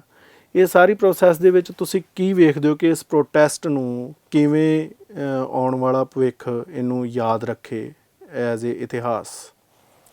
ਪਹਿਲੀ ਗੱਲ ਤਾਂ ਇਹ ਹੈ ਜੀ ਕਿ ਜਿਹੜੀ ਮੂਵਮੈਂਟ ਜਿਵੇਂ ਪਗੜੀ ਸੰਭਾਲ ਜੱਟਾ ਕਿਸਾਨੀ ਮੂਵਮੈਂਟ ਸੀ ਨਾ, ਇਹ ਮੂਵਮੈਂਟ ਦੇ ਵਿੱਚ ਨਾ ਥੋੜ੍ਹਾ ਫਰਕ ਸੀ। ਇਹਦੇ ਵਿੱਚ ਸਿੱਖ ਪੰਥਕ ਐਲੀਮੈਂਟ ਸੀ, ਜਿਹੜੀ ਦੀ ਸਪਿਰਿਟ ਸੀ ਬਿਲਕੁਲ, ਠੀਕ ਹੈ। ਤੇ ਪੰਥ ਦੀ ਜਿੰਨੀਆਂ ਲੜਾਈਆਂ ਨਾ ਬਹੁਤ ਲੰਬੀ ਰੈਜ਼ੀਲੀਅੰਸ ਆ, ਬਹੁਤ ਲੰਬੀਆਂ ਲੜਾਈਆਂ ਲੜਦੇ ਆ। ਤੁਸੀਂ ਦੇਖੋ ਪੰਜਾਬੀ ਸੂਬੇ ਦੀ ਮੂਵਮੈਂਟ ਕਿੰਨੀ ਦੇਰ ਲੜੇ ਹੋ ਜੀ, ਠੀਕ ਹੈ। ਜਿਹੜੀ ਸਿੱਖ ਕਿਸਾਨੀ ਆ ਕਹਿ ਲਓ ਜਾਂ ਸਿੱਖ ਐਜ਼ ਅ ਪੰਥਕ ਸਪਿਰਿਟ ਆ, ਇਹ ਬਹੁਤ ਲੰਬੀ ਲੜਾਈ ਲੜਨ ਦੀ ਰੈਜ਼ੀਲੀਅੰਸ ਰੱਖਦੀ ਹੈ ਬਿਲਕੁਲ। ਇਹ ਸਰਕਾਰ ਨੂੰ ਵੀ ਇਹ ਸਮਝ ਸੀਗੀ ਇਸ ਗੱਲ ਦੀ, ਕਿਤੇ ਨਾ ਕਿਤੇ ਉਹਨੂੰ ਸਮਝਾਉਣ ਵਾਲੇ ਬੰਦੇ ਸਮਝਾ ਰਹੇ ਸੀ ਜੀ, ਠੀਕ ਹੈ। ਜੇ ਇਕੱਲੀ ਪਿਓਰਲੀ ਲੈਫਟ ਦੀ ਲੜਾਈ ਹੁੰਦੀ ਨਾ ਤਾਂ ਉਹ ਸੋਚ ਸਕਦੇ ਸੀਗੇ ਕਿ ਇਹ ਫਿਜ਼ਲ ਆਊਟ ਹੋ ਜੂਗੀ। ਇਹਦੇ ਪਿੱਛੇ ਜਿਹੜੀ ਸਪਿਰਿਟ ਸੀ ਲੰਗਰ ਲਾਉਣ ਦੀ ਜਾਂ ਲੋਕਾਂ ਦੇ ਜਾਣ ਦੀ, ਉਹ ਪੰਥਕ ਸਪਿਰਿਟ ਸੀ ਜਿਹੜੀ ਡਾਈ ਆਊਟ ਹੋਣੀ ਬਹੁਤ ਮੁਸ਼ਕਿਲ ਸੀ। ਉਹਨੇ ਦੁਬਾਰਾ ਇੱਕ ਰਿਸਰਜੈਂਸ ਕਰ ਦੇਣੀ ਸੀਗੀ। ਕੁਛ ਦੇਰ ਉਹਨੇ ਝੁਕਣਾ ਸੀ, ਕੁਛ ਦਿਨ ਉਹਨੇ ਮੱਠਾ ਪੈਣਾ ਸੀ, ਉਹਨੇ ਫੇਰ ਉੱਠ ਖੜਨਾ ਸੀ। ਤਾਂ ਇਸ ਗੱਲ ਨੂੰ, ਇਹ ਗੱਲ ਤਾਂ ਆਪਾਂ ਨੂੰ ਇਹ ਵੇਖਣਾ ਚਾਹੀਦਾ ਕਿ ਇਹ ਉਹਦੇ ਨਾਲੋਂ ਡਿਫਰੈਂਟ ਕਿਉਂ ਸੀਗੀ ਜੀ। ਜੇ ਆਪਾਂ ਇਹਨੂੰ ਜੇ ਕੰਪੇਅਰ ਕਰਨਾ ਤਾਂ ਆਪਾਂ ਨੂੰ ਸਿੱਖ ਮੂਵਮੈਂਟਸ ਨਾਲ ਇਹਨੂੰ ਕੰਪੇਅਰ ਕਰਨਾ ਪਊ, ਜਿਹੜੀਆਂ ਬਹੁਤ ਲੰਬੀਆਂ ਚੱਲਦੀਆਂ, ਬਿਲਕੁਲ, ਜਿਹੜੀਆਂ ਐਕਚੁਅਲੀ ਡਾਈ ਆਊਟ ਹੀ ਨਹੀਂ ਹੁੰਦੀਆਂ। ਜੇ ਇੱਕ ਵਾਰੀ ਤੁਹਾਨੂੰ ਖਤਮ ਵੀ ਕਰ ਦੋਗੇ 10-20 ਸਾਲਾਂ ਬਾਅਦ ਫਿਰ ਉੱਠ ਖੜਦੀ ਹੈ ਤੇ ਬਿਗਰ ਫਾਰਮ 'ਚ ਉੱਠਦੀ ਹੈ ਉਦੋਂ। ਸੋ ਗਵਰਨਮੈਂਟ ਨੂੰ ਇਹ ਕੇਂਦਰ ਨੇ ਕਿਤੇ ਨਾ ਕਿਤੇ ਇਹ ਐਨਾਲਾਈਜ਼ ਕੀਤਾ ਤੇ ਉਹਨੇ ਸਿਗਨਲਸ ਵੀ ਦਿੱਤੇ, ਸਤਪਾਲ ਮਲਿਕ ਦੇ ਥਰੂ ਦਿੱਤੇ, ਹੋਰਾਂ ਦੇ ਥਿੰਕਰ ਦੇ ਥਰੂ, ਤੇ ਸ਼ੇਖਰ ਗੁਪਤਾ ਲਗਾਤਾਰ ਇਹ ਦਿੰਦਾ ਰਿਹਾ ਕਿ ਵੀ ਇਹਨੂੰ ਲਾਈਟਲੀ ਨਾ ਲਓ। ਇਹ ਸਿੱਖ ਮੂਵਮੈਂਟ ਬਣੀ ਹੈ ਹੀ ਆਲਰੇਡੀ, ਤੇ ਇਹ ਆਊਟਵਰਡਲੀ ਵੀ ਬਣ ਸਕਦੀ ਹੈ। ਪਰ ਜਦੋਂ ਆਪਾਂ ਇਹਨੂੰ ਫਿਊਚਰ 'ਚ ਕਦੀ ਯਾਦ ਕਰਾਂਗੇ ਤਾਂ ਜੇ ਇਹਨੂੰ ਆਪਾਂ ਇਹਦੇ 'ਚ ਕਈ ਬਹੁਤ ਪੋਜ਼ਿਟਿਵ ਚੀਜ਼ਾਂ ਨਿਕਲੀਆਂ। ਇੱਕ ਤਾਂ ਜਿਹੜਾ ਹਰਿਆਣੇ ਦੇ ਨਾਲ ਆਪਣਾ ਸੰਬੰਧ ਇੱਕ ਬੜਾ ਮਤਲਬ ਭੈੜਾ ਸੰਬੰਧ ਸੀ ਜੀ, ਜਿਹੜਾ ਇੱਕ ਮਤਲਬ ਤਿੱਖਾ ਸੰਬੰਧ ਸੀ, ਉਹ ਖਤਮ ਹੋ ਕੇ ਇੱਕ ਪਿਆਰ ਦਾ ਸੰਬੰਧ ਬਿਲਕੁਲ ਜੁੜਿਆ। ਉੱਥੇ ਗੁਰੂ ਨਾਨਕ ਸਾਹਿਬ ਦੇ ਫਲਸਫੇ ਦਾ ਸਪਰੈਡ ਵੀ ਵਧਿਆ।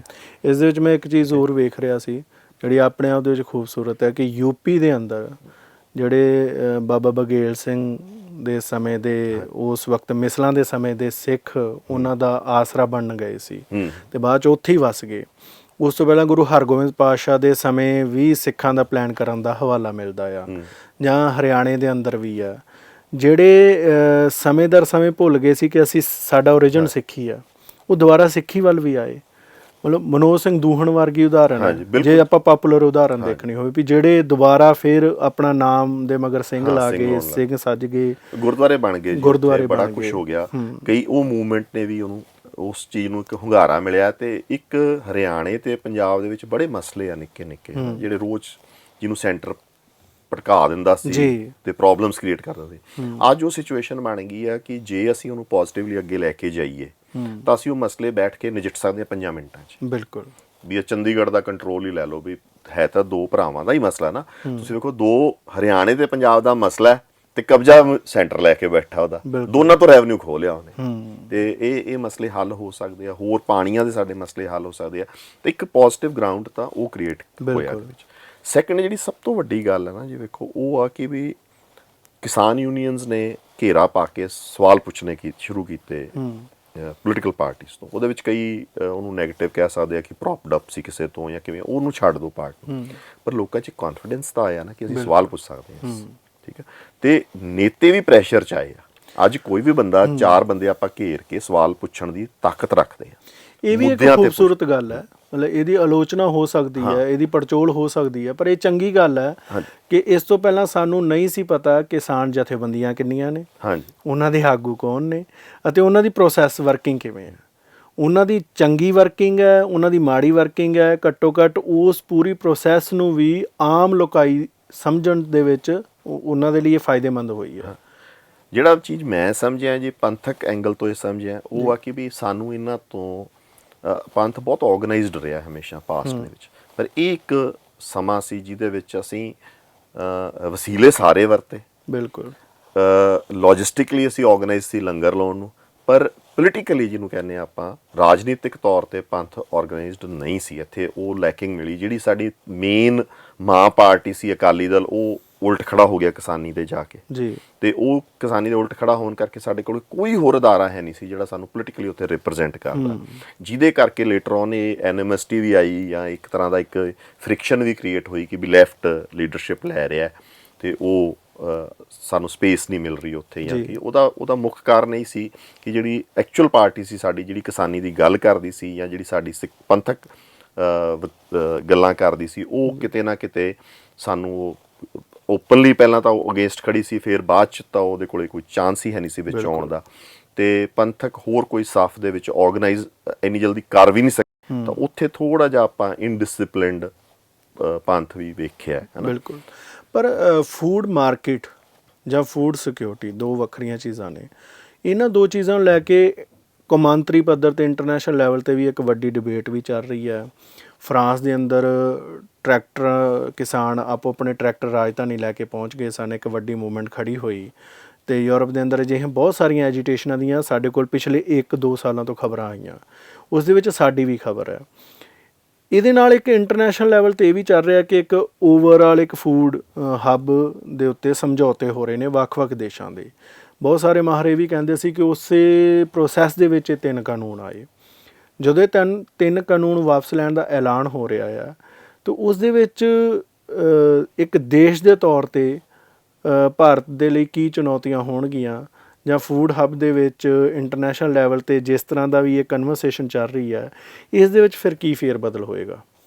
ਇਹਨੂੰ ਥੋੜਾ ਜਿਹਾ ਫੂਡ ਤੋਂ ਵੀ ਉੱਤੇ ਵੇਖਣਾ ਪਊਗਾ ਜੀ ਕਿ ਇਹ ਨਾ ਨਿਓ ਲਿਬਰਲਾਈਜ਼ਡ ਵਰਲਡ ਦੀ ਇੱਕ ਵਰਲਡ ਆਰਡਰ ਕ੍ਰੀਏਟ ਕਰ ਰਿਹਾ ਸੀ ਅਮਰੀਕਾ। ਤਕਰੀਬਨ ਇਹ ਕੋਸ਼ਿਸ਼ 1989 ਤੋਂ ਸ਼ੁਰੂ ਹੋ ਗਈ ਸੀ। ਉੱਥੇ ਵੀ ਪ੍ਰੋਟੈਸਟਸ ਹੋਈਆਂ 1999 ਚ, ਉੱਥੇ ਸੀਐਟਲ ਪ੍ਰੋਟੈਸਟਸ ਹੋਈਆਂ ਬਹੁਤ ਇਹਦੇ ਅਗੇਂਸਟ, ਠੀਕ ਹੈ। ਉੱਥੇ ਫਾਰਮਰ ਦੀ ਹਾਲਾਤ ਹੋਰ ਵੀ ਮਾੜੇ ਹੋ ਗਏ, ਛੋਟੇ ਇੰਡਸਟਰੀ ਦੀ ਹਾਲਾਤ, ਛੋਟੇ ਸ਼ਾਪਕੀਪਰ ਸਭ ਸਾਫ਼ ਕਰਤੇ ਉਹਨਾਂ ਨੇ। ਉਹਦੇ ਵਿੱਚ ਇਹ ਥੈਚਰ ਤੇ ਰੀਗਨ ਦੀ ਈਰਾ 'ਚ ਸ਼ੁਰੂ ਹੋਇਆ, ਪਰ ਉਹਦੀ ਕੰਪਲੀਸ਼ਨ ਨਾਲ ਉਹ ਚੱਲਦਾ ਪਿਆ ਸੀ ਤੇ ਹਰ ਜਗ੍ਹਾ ਉਹ ਇਹ ਤਹਿਸ ਨਹਿਸ ਕਰਕੇ ਵੱਧਦਾ ਪਿਆ ਸੀਗਾ। ਪਰ ਜਦੋਂ ਇੱਥੇ ਪਹੁੰਚੀ ਇਹ ਗੱਲ, ਭਾਰਤ ਵੀ ਇਸ ਨੀਤੀ ਤੇ ਤੁਰ ਪਿਆ ਸੀਗਾ। ਮਨਮੋਹਨ ਸਿੰਘ ਨੇ ਹੀ 91 ਚ ਤੁਰ ਲਿਆ ਸੀ ਉਸ ਪਾਸੇ। ਪਹਿਲਾਂ ਅਸੀਂ ਛੋਟੀ ਸਨਅਤ ਖਤਮ ਹੁੰਦੀ ਵੇਖੀ ਆ, ਫਿਰ ਆਪਾਂ ਸ਼ਾਪਸ ਖਤਮ ਹੁੰਦੀਆਂ ਵੇਖੀਆਂ, ਵੱਡੇ ਐਲੈਂਟੇ ਵਰਗੇ ਮਾਲਸ, ਹੋਰ ਮਾਲਸ, ਇਦੋਂ ਵੀ ਵੱਡੇ ਹਾਈਪਰ ਮਾਲਸ ਬਣਨੇ ਸ਼ੁਰੂ ਹੋ ਗਏ ਤੇ ਇਹ ਪ੍ਰੋਸੈਸ ਚੱਲਦਾ ਪਿਆ ਸੀ ਤੇ ਫਾਰਮਿੰਗ ਦੇ ਉੱਤੇ ਆ ਗਏ ਸੀ। ਫਾਰਮਿੰਗ ਦੇ ਉੱਤੇ ਦੋ ਵੱਡੇ ਕਾਰਨ ਸੀ ਜਿਹਦੇ ਕਰਕੇ ਸਕਸੈਸਫੁਲ ਨਹੀਂ ਹੋਏ। ਹਾਲਾਂਕਿ ਇਹ ਸਕਸੈਸਫੁਲ ਪਾਰਟਲੀ ਨਹੀਂ ਹੋਏ ਸੀ ਕਿਉਂਕਿ ਆਪਾਂ ਇਹ ਕਹਿ ਦਈਏ ਵੀ ਇਹ ਲਾਜ਼, ਐਸੈਂਸ਼ੀਅਲ ਕਮੋਡਿਟੀਜ਼ ਐਕਟ ਤਾਂ ਮਨਮੋਹਨ ਸਿੰਘ ਨੇ ਪਹਿਲਾਂ ਡਿਲੂਟ ਕਰਤਾ ਸੀ, ਹੋਰ ਵੀ ਲਾਜ਼ ਆ ਗਏ ਸੀ। ਪਰ ਇੱਥੇ ਆ ਕੇ ਦੋ ਗੱਲਾਂ ਹੋ ਗਈਆਂ। ਇੱਕ ਤਾਂ ਕੌਮਾਂਤਰੀ ਸਿਚੁਏਸ਼ਨ ਦੇ ਵਿੱਚ ਚੀਨ ਦਾ ਉੱਭਰਨਾ, ਜਿਹਦਾ ਇੱਕ ਡਰ ਪੈ ਗਿਆ ਕਿ ਵੀ ਨਿਓ ਲਿਬਰਲ ਆਰਡਰ ਨੂੰ ਤਾਂ ਬਾਅਦ ਚ ਆਪਾਂ ਚਲਾਵਾਂਗੇ, ਪਹਿਲਾਂ ਇੱਕ ਵਾਰੀ ਜੋ ਹੈਗਾ ਹੱਥ 'ਚ ਉਹ ਨਾ ਨਿਕਲ ਜੇ। ਮਤਲਬ ਕਿਉਂਕਿ ਇਹ ਜਿਹੜਾ ਨਿਓ ਲਿਬਰਲਿਜ਼ਮ ਦਾ ਆਰਡਰ ਚਲਾਉਣ ਦੀ ਤਾਕਤ ਅਮਰੀਕਾ ਨੂੰ ਉਦੋਂ ਆਈ ਸੀ ਜਦੋਂ ਯੂਨੀਪੋਲਰ ਹੋਇਆ ਸੀ। ਰੂਸ ਤੋਂ ਨੇ ਖਤਮ ਕਰਤਾ ਸੀ, ਉਹ ਇਕੱਲਾ ਹੋ ਗਿਆ ਸੀ, ਤੁਹਾਨੂੰ 10-20 ਸਾਲ ਐ ਪਲੇਨ ਗਰਾਊਂਡ ਮਿਲਿਆ ਵਧਣ ਵਾਸਤੇ। ਪਰ ਚੀਨ ਦਾ ਉਭਾਰ ਜਿਹੜਾ ਹੈਗਾ, ਤੇ ਚੀਨ ਦੇ ਵਿੱਚ ਸਪੈਸ਼ਲੀ ਸ਼ੀ ਦਾ ਇਹ ਕਹਿ ਦੇਣਾ ਕਿ ਅਸੀਂ ਵਾਪਸ ਕਮਿਊਨਿਜ਼ਮ ਵੱਲ ਜਾਵਾਂਗੇ, ਠੀਕ ਹੈ। ਤਾਂ ਉਹਨੇ ਇੱਕ ਬਹੁਤ ਵੱਡਾ ਉਹਨਾਂ ਨੂੰ ਇਹ ਕਹਿਤਾ ਕਿ ਪਹਿਲਾਂ ਹੁਣ ਇਹ ਕੰਮਾਂ ਨੂੰ ਛੱਡੋ, ਇਹ ਮਤਲਬ ਇਕਨੋਮਿਕ ਜਿਹੜੀ ਬੈਨੀਫਿਟ ਆਪਾਂ ਲੈਣਾ ਇਹਨੂੰ ਪਾਸੇ ਰੱਖੋ, ਪਹਿਲਾਂ ਇੱਕ ਵਾਰੀ ਆਪਦੀ ਗਲੋਬਲ ਆਰਡਰ ਨੂੰ ਬਚਾਉਣ ਵਾਸਤੇ ਡਿਫੈਂਸ ਵੱਲ ਜ਼ਿਆਦਾ ਧਿਆਨ ਦਿਓ। ਇਹਦੇ ਵਿੱਚ ਇਕੱਲਾ ਫੂਡ ਦੇ ਹੁਣ ਜਿਵੇਂ ਜਿਹੜੇ ਉਹ ਪ੍ਰੈਸ਼ਰ ਪਾ ਰਹੇ ਸੀ ਉਹਨਾਂ ਨੇ ਉਹਦੇ ਤੇ ਨਹੀਂ ਉਹਨਾਂ ਨੇ ਰੋਕਿਆ। ਈਵਨ ਜਿਹੜਾ ਆਪਣਾ S-400 ਜਿਹੜਾ ਸਿਕਿਉਰਿਟੀ ਸਿਸਟਮ ਇੰਡੀਆ ਨੇ ਲਿਆ, ਉਹਦੇ ਵਿੱਚੋਂ ਸੈਂਕਸ਼ਨਸ ਲਾ ਸਕਦੇ ਆ ਭਾਰਤ ਤੇ ਕੈਟਾਸ ਦੇ ਥਰੂ, ਪਰ ਉਹ ਨਹੀਂ ਲਾ ਰਹੇ ਕਿਉਂਕਿ ਉਹਨਾਂ ਨੂੰ ਇਸ ਟਾਈਮ ਇਸ ਖਿੱਤੇ ਦੀ ਬਹੁਤ ਲੋੜ ਹੈਗੀ ਆ ਉਹਨਾਂ ਦੇ ਇੰਡੋ ਪੈਸੀਫਿਕ ਡਿਫੈਂਸ ਦੇ ਵਿੱਚ, ਚੀਨ ਦੇ ਅਗੇਂਸਟ ਵੀ। ਤਾਂ ਉਹ ਇੱਕ ਵਾਰੀ ਇਹਨਾਂ ਆਪਦੇ ਇੰਟਰਸਟ ਨੂੰ ਪਿੱਛੇ ਰੱਖਣਗੇ। 10-20-30 ਸਾਲ ਜਿੰਨੀ ਦੇਰ ਉਹ ਚੀਨ ਨਾਲ ਨਜਿੱਠਦੇ ਆ, ਉਹਦੀ ਜਿੱਤ ਹਾਰ ਦਾ ਫੈਸਲਾ ਕਿੱਧਰ ਜਾਂਦੀ ਹੈ ਜਾਂ ਗਲੋਬਲ ਆਰਡਰ ਕਿੱਧਰ ਜਾਂਦਾ, ਉਹਦੇ ਤੋਂ ਇਹ ਆਊਟਕਮ ਅੱਗੇ ਚੱਲਣਗੇ। ਸੋ ਇੱਕ ਤਾਂ ਇਹ ਫੈਕਟਰ ਹੈ। ਦੂਸਰਾ ਫੈਕਟਰ ਇਹ ਹੈਗਾ ਕਿ ਇਹਦੇ ਵਿੱਚ ਵੀ ਫਰਦਰ ਉਹਨਾਂ ਨੇ ਹੁਣ ਇਹ ਇੰਟਰਨਲੀ ਉਹਨਾਂ ਨੇ ਇਹ ਸੋਚਿਆ ਹੋਣਾ ਕਿ ਵੀ ਬਾਕੀ ਭਾਰਤ ਚ ਲਾ ਲਓ, ਬਹੁਤ ਵੱਡਾ ਥਾਂ ਪਿਆ। ਮੱਧ ਪ੍ਰਦੇਸ਼ ਚ ਜੇ ਮਾਡਲ ਕਾਨੂੰਨ ਸੂਬਾ ਲਿਆ ਕੇ ਲਾ ਦਿੰਦਾ ਤਾਂ ਉੱਥੋਂ ਤਾਂ ਪ੍ਰੋਟੈਸਟ ਹੋਣੀ ਨਹੀਂ। ਸੋ ਪੰਜਾਬ ਦੇ ਫਾਰਮਰ ਨੂੰ ਜਿਵੇਂ ਸਵਾਮੀਨਾਥਨ ਕਮਿਸ਼ਨ ਰਿਪੋਰਟ ਚ ਵੀ ਸਮਾਲ ਫਾਰਮਰ ਕਿਵੇਂ ਐਗਜ਼ਿਸਟ ਕਰ ਸਕਦਾ, ਉਵੇਂ ਐਗਜ਼ਿਸਟ ਕਰਾ ਲਓ। ਇਹ ਇੱਕ ਹੀ ਮਾਡਲ ਇੱਕੋ ਕੰਟਰੀ ਚ ਟਵਿਨ ਜਾਂ ਨੰਬਰ ਆਫ ਮਾਡਲਸ ਹੋ ਸਕਦੇ ਤੇ ਇਹ ਲਰਨਿੰਗ ਚੀਨ ਤੋਂ ਬਹੁਤ ਹੈਗੀ ਆ। ਚੀਨ ਨੇ ਇੱਕੋ ਕੰਟਰੀ ਦੇ ਵਿੱਚ 3-3, 4-4 ਮਾਡਲ ਸਪੈਸੀਫਿਕ ਮਾਡਲਸ ਲਾਏ ਹੋਏ ਆ ਤਾਂ ਕਿ ਵੀ ਕੋਈ ਪ੍ਰੋਬਲਮ ਨਾ ਆ ਜਾਏ, ਠੀਕ ਹੈ। ਸੋ ਭਾਰਤ ਦੇ ਵਿੱਚ ਵੀ ਇਹ ਹੋ ਸਕਦਾ ਹੈ ਕਿ ਕੱਲ ਨੂੰ ਪੰਜਾਬ, ਹਰਿਆਣਾ ਤੇ ਯੂਪੀ ਵਾਸਤੇ ਐਗਰੀਕਲਚਰਲ ਮਾਡਲ ਇੱਕ ਅਲੱਗ ਹੋਵੇ ਤੇ ਰਿਮੇਨਿੰਗ ਇੰਡੀਆ ਵਾਸਤੇ ਅਲੱਗ ਕਰ ਦੇਣ, ਜਾਂ ਉਹਦੇ ਵਿੱਚ ਵੀ 2-3 ਸ਼ੇਪਸ ਦੇ। ਇਹ ਬੜੀ ਦਿਲਚਸਪ ਗੱਲ ਹੈ। ਪੰਜਾਬੀ 'ਚ ਕਹਾਵਤ ਹੁੰਦੀ ਹੈ ਕਿ ਇੱਕੋ ਆਂਡਾ ਉਹ ਵੀ ਗੰਦਾ ਤੇ ਜਿਹੜੀ ਇੱਕ ਸੈਂਟਰ ਪਾਵਰ ਹੋ ਜਾਣਾ ਇਹ ਬੜੀ ਖਤਰਨਾਕ ਹੈ। ਮੈਨੂੰ ਪਿਛਲੇ ਦਿਨਾਂ ਦੇ ਅੰਦਰ ਮੈਂ ਦੇਖ ਰਿਹਾ ਸੀ ਕਿ ਕੈਨੇਡਾ ਤੋਂ ਬੜੀ ਸੋਹਣੀ ਉਦਾਹਰਨ ਦਿੱਤੀ ਸੀ ਕਿਸੇ ਨੇ ਕਿ ਇੱਕ ਵੱਡੇ ਕਾਰਪੋਰੇਟ ਤੇ ਨਿੱਕੀ ਸਟੋਰ ਦੇ ਸੁਭਾਅ ਦੇ ਵਿੱਚ ਫਰਕ। ਇਹਨਾਂ ਦਿਨਾਂ ਦੇ ਅੰਦਰ ਜਿਵੇਂ ਕਿ ਹੜ੍ਹ ਆਏ ਹੋਏ ਨੇ ਆਈ ਥਿੰਕ ਕੈਨੇਡਾ ਦੇ ਵਿੱਚ, ਤੇ ਉਹਨਾਂ ਹੜ੍ਹਾਂ ਦੇ ਦੌਰਾਨ ਕੋਈ ਵੱਡਾ ਕਾਰਪੋਰੇਟ ਸ਼ੋਅਰੂਮ ਨਹੀਂ ਪਹੁੰਚਿਆ ਉਹਨਾਂ ਦੀ ਮਦਦ ਕਰਨ। ਉੱਥੇ ਆਮ ਲੋਕਾਂ ਦੀ ਮਦਦ ਕਰਨ ਛੋਟੇ ਪੀਜ਼ਾ ਸਟੋਰ ਤੇ ਛੋਟੇ ਦੁਕਾਨਾਂ ਵਾਲੇ ਪਹੁੰਚੇ ਆ। ਤੇ ਕਿਤੇ ਨਾ ਕਿਤੇ ਜਦੋਂ ਅਸੀਂ ਕਹਿੰਦੇ ਹਾਂ ਕਿ ਵੱਡੀ ਇੱਕ ਕਾਰਪੋਰੇਟ ਹੱਬ ਕ੍ਰੀਏਟ ਕਰਨੀ ਹੈ ਤਾਂ ਉਹਦੇ ਨਾਲ ਇੱਕ ਲੋਕਾਈ ਦੇ ਵਿੱਚ ਨਿੱਕੀਆਂ ਚੀਜ਼ਾਂ ਦੀ ਕੀ ਅਹਿਮੀਅਤ ਹੈ ਉਹ ਇੱਥੋਂ ਸਮਝੀ ਜਾ ਸਕਦੀ ਹੈ। ਸੋ ਮੈਨੂੰ ਲੱਗਦਾ ਕਿ ਸਰਕਾਰ ਵੀ ਉਸ ਪ੍ਰੋਸੈਸ ਨੂੰ ਦੁਬਾਰਾ ਸਮਝੇਗੀ ਤੇ ਇਹਦੇ ਬਹੁਤ ਸਾਰੇ ਪੈਮਾਨੇ ਨੇ ਜਿਨ੍ਹਾਂ ਦੀ ਆਉਣ ਵਾਲੇ ਸਮੇਂ ਦੇ ਅੰਦਰ ਪੜਤਾਲ ਵੀ ਹੋਏਗੀ, ਪੜਚੋਲ ਵੀ ਹੋਏਗੀ। ਤੇ ਬਹੁਤ ਸ਼ੁਕਰੀਆ ਤੁਹਾਡਾ ਸਾਨੂੰ ਅੱਜ ਇਸ ਪੂਰੀ ਮੁਲਾਕਾਤ ਦੇ ਅੰਦਰ ਆਪਣਾ ਨਜ਼ਰੀਆ ਦੱਸਣ ਦੇ ਲਈ। ਵਾਹਿਗੁਰੂ ਜੀ ਕਾ ਖਾਲਸਾ, ਵਾਹਿਗੁਰੂ ਖਾਲਸਾ, ਵਾਹਿਗੁਰੂ ਫਤਿਹ।